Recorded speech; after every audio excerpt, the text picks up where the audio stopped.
당신, 오늘부로 해고야. 이런 쓰레기 같은 놈이 감히. 쩌렁쩌렁한 외침과 함께 날카로운 손톱이 허공을 갈랐습니다. 짝! 살점이 찢어지는 소름 끼치는 소리와 함께 예순이 넘어 보이는 늙은 벨보이의 뺨에서 붉은 피가 흘러내렸습니다.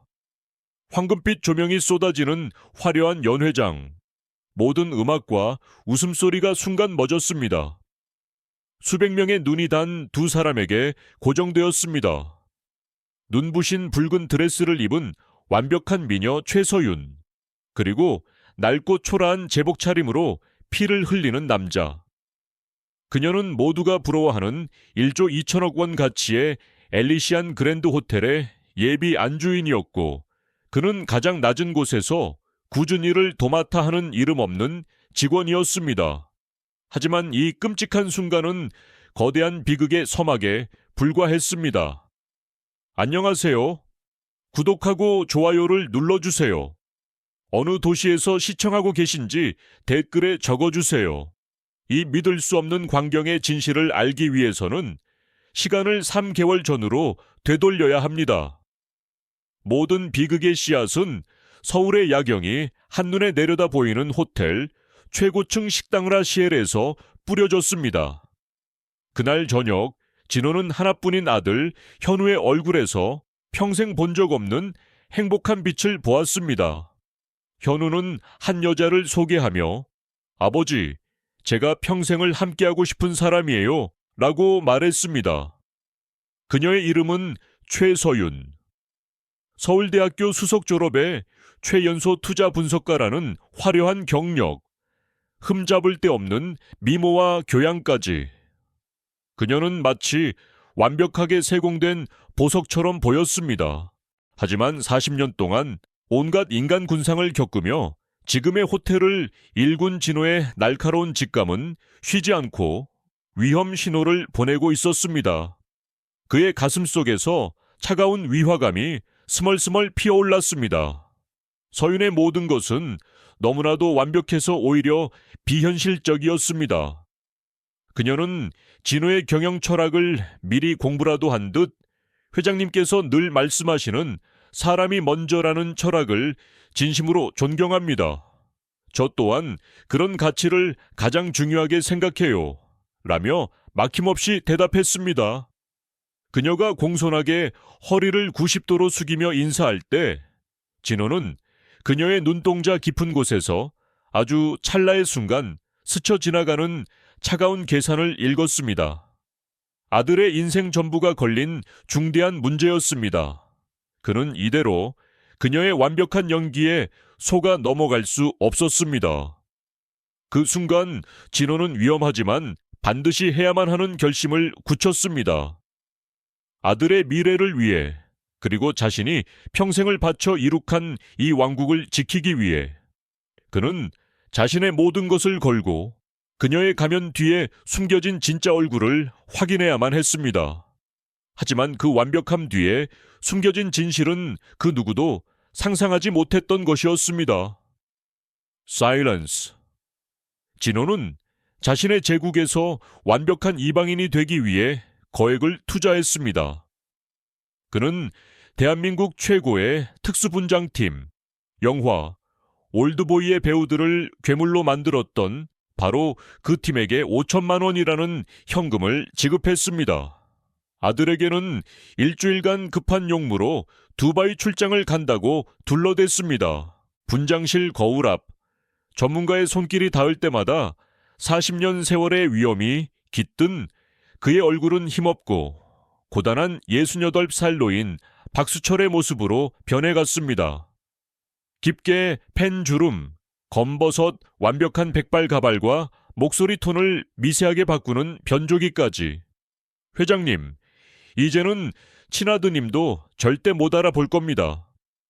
비서실장의 감탄 어린 목소리에도 진호의 마음은 천근만은 무거웠습니다. 그는 자신의 피와 땀이 서린 엘리시안 그랜드 호텔의 후미진 직원 전용 출입구로 들어섰습니다. 그 순간부터 그는 더 이상 이 호텔의 주인이 아니었습니다. 미래의 며느리가 될지도 모르는 한 여자의 진짜 모습을 엿보기 위해 그는 가장 낮은 곳으로 스스로를 던진 위험한 도박을 시작했습니다. 하지만 그는 아직 몰랐습니다. 이 일주일이 그의 인생을 송두리째 뒤흔들 거대한 폭풍의 시작이라는 것을. 박수철로서의 첫 근무는 굴욕과 당혹감의 연속이었습니다. 아들 현우와 함께 로비에 들어선 서유는 마치 다른 사람 같았습니다. 그녀는 마주치는 모든 직원에게 90도로 허리를 숙여 인사했고 진우에게도 수고 많으십니다 어르신이라며 상냥하게 미소 지었습니다. 그 순간 진호는 자신의 의심이 틀렸기를, 이 모든 것이 늙은이의 노파심이기를 간절히 바랐습니다. 하지만 현우의 모습이 사라지자마자 그녀의 천사 같은 가면은 산산조각 났습니다. 이것도 커피라고 타왔어요. 내가 말했죠. 온도는 정확히 90이 도를 맞춰야 한다고. 머리가 나쁘면 메모라도 해야 할 거 아니에요. VIP 라운지에서 그녀는 어린 여직원의 얼굴에 대고 소리를 질렀습니다. 강남구 청담동에 위치한 호텔 발렛 파킹 직원에게는 명품차 키를 바닥에 던지듯 건넸고 룸서비스 직원에게는 팁이라며 구겨진 1,000원짜리 몇 장을 던져주며 이거나 받고 떨어져 라고 비웃었습니다. 진호는 이 모든 것을 자신의 휴대전화에 몰래 기록하며 무너져 내리는 가슴을 부여잡았습니다. 아들이 사랑에 빠진 여자는 2개의 얼굴을 가진 괴물이었습니다. 하지만 그녀의 소름 끼치는 이중성은 이제 겨우 시작에 불과했습니다. 대체 무엇이 그녀를 이토록 뒤틀리게 만든 것일까요? 시렌지오. 폭풍이 몰아치기 직전의 고요함처럼 호텔의 점심시간은 나른하고 평화로웠습니다. 진호는 낡은 수레를 끌며 테이블 사이를 오갔고 창가 가장 좋은 자리에 앉은 서윤과 그녀의 친구들이 나누는 대화가 그의 귓가에 날아와 박혔습니다. 서윤아, 정말 대단하다. 이 1조 2천억 원짜리 제국이 전부 내 것이 되는 거잖아. 친구의 부러움 섞인 목소리에 서윤은 300만 원짜리 와인잔을 우아하게 들어 올리며 오만한 미소를 지었습니다. 그녀의 목소리는 나지막했지만 그 안에 담긴 도끼는 칼날처럼 날카로웠습니다. 당연하지. 현우, 그 순진한 바보는 내가 자기 영혼까지 사랑하는 줄 알아. 내가 진짜 사랑하는 건 바로 이 호텔이야. 결혼식만 끝나봐 저기 저 늙어빠진 벨보이처럼 쓸모없고 비효율적인 직원들부터 내 손으로 직접 정리할 거야. 그 순간 진호의 손에서 은쟁반이 미끄러질 뻔했습니다. 온몸의 피가 차갑게 식는 것 같았습니다. 아들은 그저 그녀의 거대한 야망을 위한 한낱 발판에 불과했던 것입니다. 하지만 이것은 거대한 빙산의 일각에 불과했습니다. 가장 끔찍하고 충격적인 진실은 아직 어둠 속에 몸을 숨긴 채 그를 기다리고 있었습니다. 그날 밤 진호는 회장실에서 잠 못 이루고 있었습니다. 충격과 배신감에 휩싸인 그는 결국 비서실장에게 전화를 걸어 단 한마디를 내뱉었습니다. 최서윤, 그 여자의 모든 것을 샅샅이 파헤쳐 먼지 한 톨까지 전부. 3일이 지났습니다. 진호의 책상 위에 놓인 얇은 보고서는 그의 인생을 송두리째 뒤흔들 만큼의 폭발력을 지니고 있었습니다. 보고서의 첫 장을 넘기는 순간 진호는 숨을 쉴 수 없었습니다. 그녀가 자랑하던 서울대학교 수석 졸업 이력서는 정교하게 위조된 가짜였고 부유한 사업가라던 그녀의 아버지는 남동생의 억대 도박 빚으로 인해 파산 신청을 한 상태였습니다. 심지어 아프리카 아이들을 돕는다며 올렸던 봉사활동 사진들은 사실 1인당 1,000만 원이 넘는 초호화 여행 패키지에서 찍은 것들이었습니다.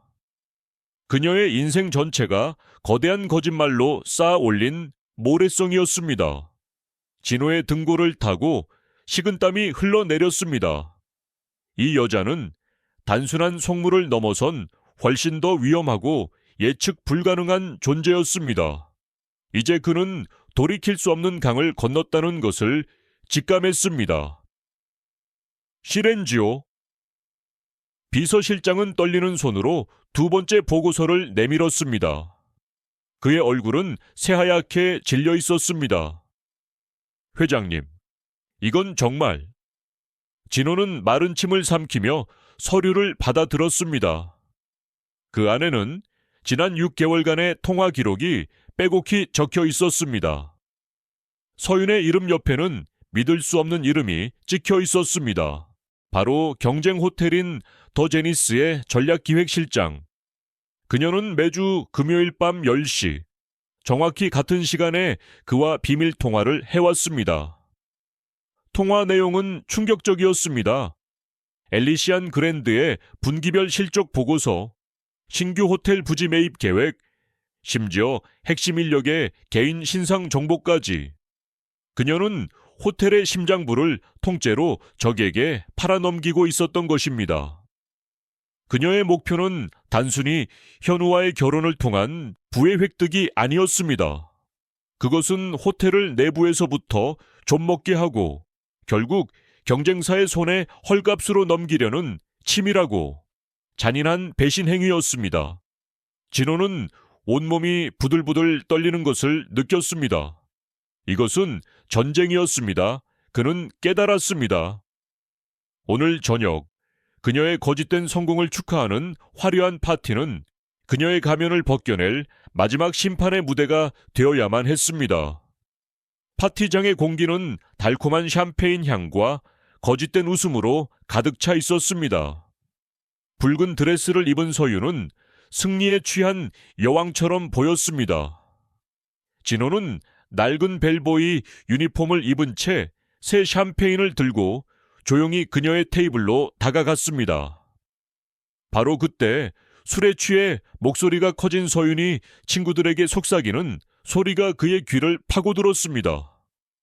사실 현우는 그냥 내 보험일 뿐이야. 내가 진짜 사랑하는 사람은 따로 있어. 전 회사 팀장님. 그 바보한테는 절대 비밀이야.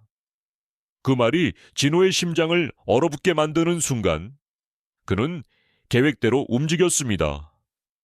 일부러 비틀거리는 척하며 황금빛 샴페인을 그녀의 500만 원짜리 드레스 위로 쏟아부었습니다.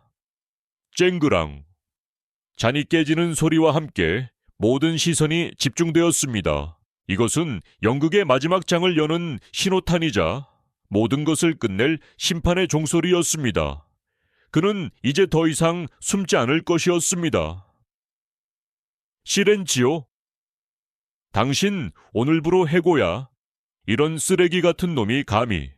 서윤의 날카로운 손톱이 진호의 뺨을 파고드는 바로 그 순간 연 회장 입구에서 모든 것을 멈추게 하는 목소리가 들렸습니다. 아버지, 공항에서 한달음에 달려온 현우였습니다. 그의 눈은 피를 흘리는 아버지의 초라한 모습과 분노로 일그러진 약혼녀의 얼굴 사이를 믿을 수 없다는 듯 오갔습니다. 연 회장은 숨막히는 정적에 휩싸였습니다. 진호는 천천히, 아주 천천히 구부정했던 허리를 폈습니다. 40년간 제국을 호령했던 회장의 위엄이 그의 몸에서 뿜어져 나왔습니다. 그는 머리에 썼던 백발 가발을 벗어 바닥에 던졌습니다. 그래, 현우야. 나다. 그의 진짜 목소리가 스피커를 통해 연 회장 전체에 울려 퍼졌습니다. 서윤의 얼굴에서 핏기가 사라지고 새하얗게 질려갔습니다. 진호는 피가 흐르는 뺨을 닦지도 않은 채 얼어붙은 서윤을 향해 얼음처럼 차가운 목소리로 말했습니다. 당신의 위조된 학력 증명서, 파산 직전인 당신의 가족, 그리고 지난 6개월간 경쟁사인 더 제니스 호텔과 내통한 모든 기록까지. 당신의 더러운 연극은 바로 이 순간. 여기서 끝났습니다. 최서윤 씨. 모든 것이 무너져 내렸습니다. 서윤은 사기 및 산업 스파이 혐의로 현장에서 경찰에 체포되었고 그녀의 이름은 업계에서 영원히 지워졌습니다. 그녀가 쌓아 올린 거짓의 성은 한 줌의 재가 되어 사라졌습니다. 6개월 후 엘리시안 그랜드 호텔의 정문 앞에는 나측지만 완전히 달라진 모습의 벨보이가 서 있었습니다. 바로 현우였습니다. 그는 아버지의 제안을 받아들여 제국의 가장 낮은 곳에서부터 다시 시작하며 진정한 리더십의 의미를 온몸으로 배우고 있었습니다. 손님들의 무거운 짐을 나르고 허리를 숙여 인사하는 그의 얼굴에는 과거의 오만함 대신 겸손과 진심 어린 미소가 자리 잡고 있었습니다. 진호는 그런 아들의 모습을 자신의 집무실에서 자랑스럽게 내려다보았습니다. 그는 아들의 사랑을 잃을 뻔했지만 그 대신 돈으로는 절대 살 수 없는 진정한 후계자를 얻었습니다. 호텔 로비에는 직원들의 가식 없는 웃음소리가 따스하게 울려 퍼지고 있었습니다. 진호는 비로소 깨달았습니다. 진정한 성공과 품격은 화려한 외면이 아니라 사람을 대하는 진실한 마음에서 비롯된다는 것을. 그것이야말로 그가 평생을 바쳐 지켜온 단 하나의 변치 않는 진리였습니다. 실행지요. 1년이라는 시간이 흘렀습니다. 엘리시안 그랜드 호텔의 직원 식당은 예전의 침묵과 긴장감 대신 활기찬 대화와 웃음소리로 가득했습니다. 그 중심에는 이제 호텔의 부사장으로 일하는 현우가 있었습니다. 그는 더 이상 값비싼 맞춤, 정장 대신 직원들과 똑같은 유니폼을 입고 벨보이 시절 동료들과 스스럼 없이 어울려 점심을 먹고 있었습니다. 부사장님, 이번에 새로 도입된 직원 자녀 장학금 제도 덕분에 저희 딸 대학 등록금 걱정을 덜었습니다. 정말 감사합니다. 한 중년의 직원이 진심으로 고마움을 표하자 현우는 손을 저으며 미소 지었습니다. 제가 아니라 여러분 모두의 아이디어 덕분입니다. 앞으로도 현장의 목소리를 가장 먼저 듣겠습니다. 그의 변화는 호텔 전체를 바꾸어 놓았습니다. 직원이 가장 행복한 호텔이라는 새로운 명성은 업계 전체에 신선한 충격을 주었고 최고의 인재들이 구름처럼 몰려들었습니다. 그 무렵 한 경제주간지에 작은 단신 기사가 실렸습니다. 촉망받던 전 투자 분석가 최 씨가 야심차게 설립한 컨설팅 회사가 창업 6개월 만에 폐업했다는 소식이었습니다. 원인은 다름 아닌 전 직원의 집단 퇴사. 그녀의 뛰어난 재능도 사람을 존중하지 않는 오만한 태도 앞에서는 결국 무용지물이었습니다. 진호는 신문을 조용히 내려놓았습니다. 그에게는 더 이상 복수심도 분노도 남아있지 않았습니다. 그저 안타까움과 함께 사람이란 결국 자신이 대접한 만큼 돌려받는다는 세상의 단순한 이치를 다시 한번 되새길 뿐이었습니다. 그녀는 스스로를 가장 높은 곳에 두었지만 결국 가장 외로운 곳에 홀로 남게 된 것이었습니다. 그날 밤 진호는 자신의 모든 것이 담긴 회장실에서 아들 현우와 함께 서울의 야경을 내려다보고 있었습니다. 창밖으로 보이는 호텔의 불빛 하나하나가 그 어느 때보다 따뜻하고 단단하게 느껴졌습니다. 아들아, 이제는 네가 이 자리에 앉을 때가 된 것 같구나. 진호의 말에 현우는 고개를 저었습니다. 아닙니다, 아버지. 저는 아직 배울 것이 많습니다. 이 자리가 가진 무게는 권력이 아니라 책임이라는 것을 저는 이제야 겨우 깨닫기 시작했습니다. 그 대답에 진호는 더없이 만족스러운 미소를 지었습니다. 그는 아들에게 회장이라는 직위가 아닌 사람을 향한 존중이라는 가장 위대한 유산을 물려주었음을 확신했습니다. 창문 너머 호텔 로비에서 들려오는 직원들의 즐거운 웃음소리가 부드러운 밤 공기를 타고 부자의 귓가까지 들려왔습니다. 진실이 승리한 자리에 비로소 진정한 평화와 번영이 찾아온 순간이었습니다. 시렌지오. 밤이 깊어지자 진호는 홀로 호텔 옥상 정원에 올랐습니다. 발 아래 펼쳐진 도시의 불빛들은 마치 저마다의 사연을 품은 별들처럼 반짝였습니다. 40년 전 작은 여관의 허름한 방에서 시작했던 그의 꿈은 이제 서울의 밤을 밝히는 거대한 빛이 되어 있었습니다. 그는 문득 서윤을 떠올렸습니다. 그녀 역시 저 수많은 불빛 중 하나가 되고 싶었을 것입니다. 하지만 그녀는 가장 중요한 것을 잊었습니다. 진정한 빛은 남을 짓밟고 올라서는 것이 아니라 주변을 따뜻하게 비출 때 비로소 가장 밝게 빛난다는 사실을 말입니다. 돈과 권력, 화려한 명성은 언젠가 안개처럼 사라지지만 우리가 다른 사람에게 남긴 진심 어린 존중과 따뜻한 기억은 영원히 그 사람의 마음속에 남아 빛을 발합니다. 그것이야말로 세상 그 어떤 보석보다 값진 한 인간의 진정한 품격일 것입니다. 진호는 정원 한쪽에 가 심은 어린 묘목을 바라보았습니다. 현우가 직원들과 함께 심은 호텔의 새로운 상징이었습니다. 비바람을 견디고 뿌리를 내리면 언젠가는 모든 이에게 시원한 그늘을 내어주는 굳건한 나무로 자라날 것입니다. 마치 현우처럼 말입니다. 진호의 얼굴에 잔잔한 미소가 번졌습니다. 그는 더 이상 미래를 걱정하지 않았습니다. 가장 고통스러운 시련을 통해 가장 값진 지혜를 얻은 아들이 있었기 때문입니다. 호텔 로비에서 들려오는 희미한 웃음소리는 평화로운 자장가처럼 그의 귓가를 감쌌습니다. 이제 모든 것이 제자리를 찾았습니다. 이 이야기는 우리에게 깊은 질문을 던집니다. 만약 당신이 진호의 입장이었다면 아들의 행복과 당신이 평생을 바친 모든 것 사이에서 어떤 선택을 하셨을까요? 당신의 삶에서 겪었던 비슷한 경험이 있다면 댓글로 공유해 주세요. 이 이야기가 당신의 마음에 작은 울림을 주었다면 구독과 좋아요를 눌러 저희에게 힘이 되어 주세요. 여러분은 이 이야기에서 어떤 교훈을 얻으셨나요?